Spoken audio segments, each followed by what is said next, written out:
Welcome into the Nashville Game Changers podcast. I'm your host, Jill Jelnick.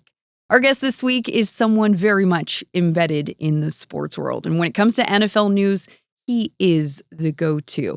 You might even get his text alerts sent to your phone. That's how big of a deal he is. He's also one of the most well-respected and top journalists in the country when it comes to sports news. I'm talking about ESPN senior NFL insider Adam Schefter joining us on the show today. Adam, thank you so much for taking the time and joining us on the Nashville Game Changers podcast. Thank you for having me, Jill. Appreciate it. I know your time is precious, so we obviously have to talk about the Titans. I want to get your thoughts on rookie quarterback Cam Ward, also type 1 diabetes. But first, how about we start with the biggest news of the weekend involving the biggest NFL star, Chiefs quarterback Patrick Mahomes tearing his ACL on Sunday against the Chargers. Obviously, that's huge news here in Nashville because the Titans will be hosting the Chiefs this weekend and he will be out for the first time since 2019. But I want to look big picture, Adam. When it comes to this injury, how does this impact not just the Chiefs, but the NFL as a whole? Well, he's the face of the franchise. He's as big as it gets right now, and it's terrible when a star like Patrick Mahomes, an international star, tears his ACL, his LCL, undergoes surgery, and is going to be sidelined for 9 months. But that's the situation right now for Patrick Mahomes. His 2026 season is over, and the hope is that he'll be ready to go on opening day next year. Now, the NFL season next year opens Sunday, September 13th. He had surgery Monday, December 15th. The projected recovery time is roughly 9 months.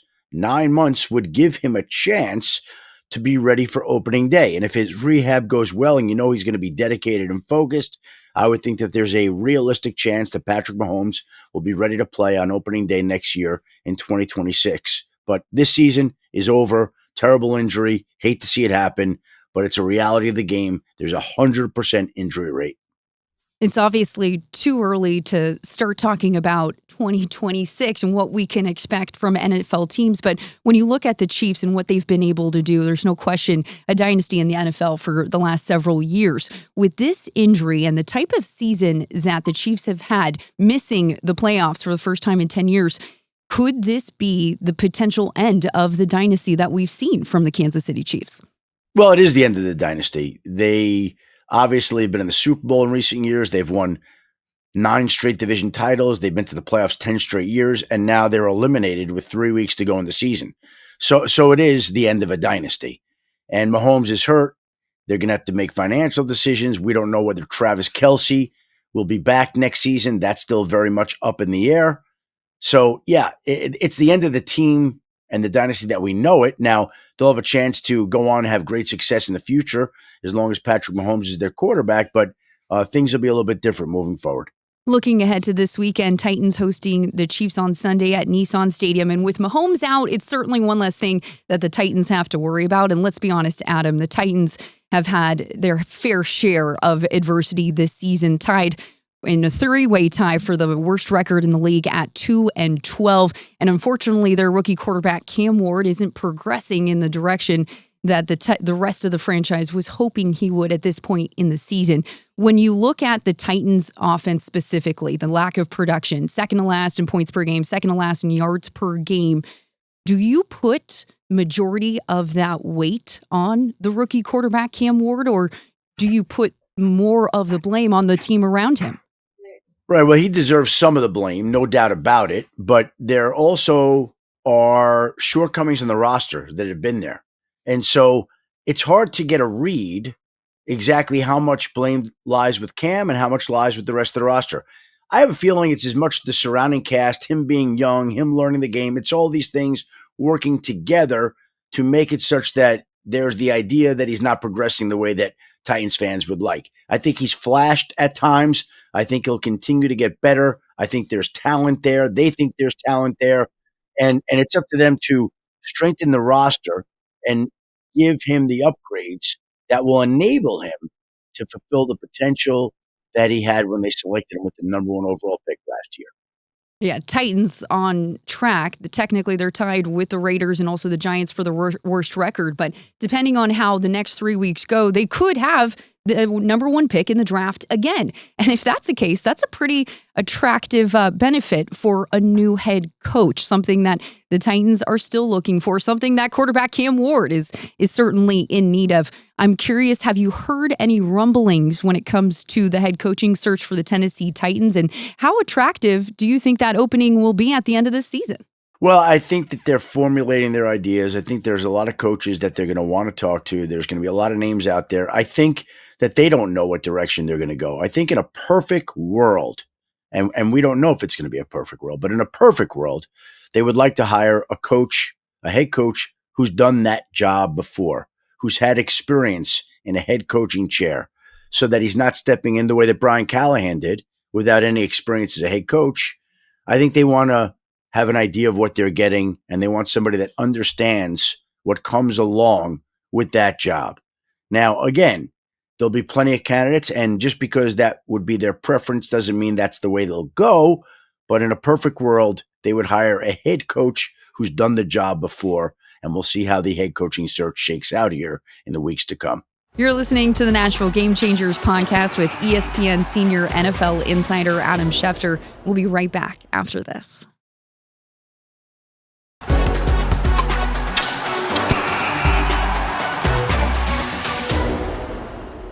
Adam, obviously sports is very passionate to you, but on top of that, type 1 diabetes is something that you hold very close to your heart, and spreading awareness is very important to you. Why is that?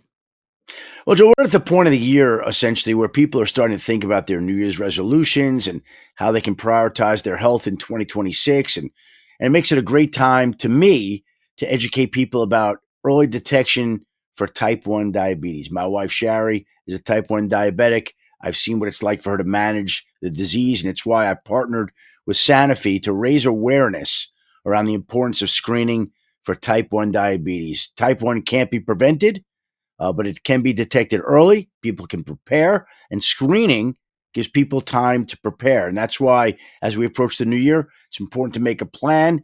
Visit screen4type1.com. That's screen4type1.com to learn more about type 1 diabetes. Talk to your doctor about T1D and tell them that you want to be screened. I think it's important. I make my living with information. I want people to get information about their health. There's no reason not to as we head towards a new year. Absolutely. And this time of year, I can't speak for you, Adam, but this time of year, holidays are so hard for me because of the sweets, the candies, the goods, so I always find that if I have a game plan or a strategy for the holidays, I tend to do better. Do you and your wife have any advice or maybe some tips or tricks when it comes to avoiding, that holiday sweets coma? Yeah, well, listen, everybody has to live their life. That's what the holidays are for. But I also think, like I said, it's important for people to be educated about their health. And that goes to asking their doctor to be screened for type 1 and visiting that website, screen4type1.com. Stay with us. You're listening to the Nashville Game Changers podcast with ESPN NFL senior insider Adam Schefter. We'll be right back after this.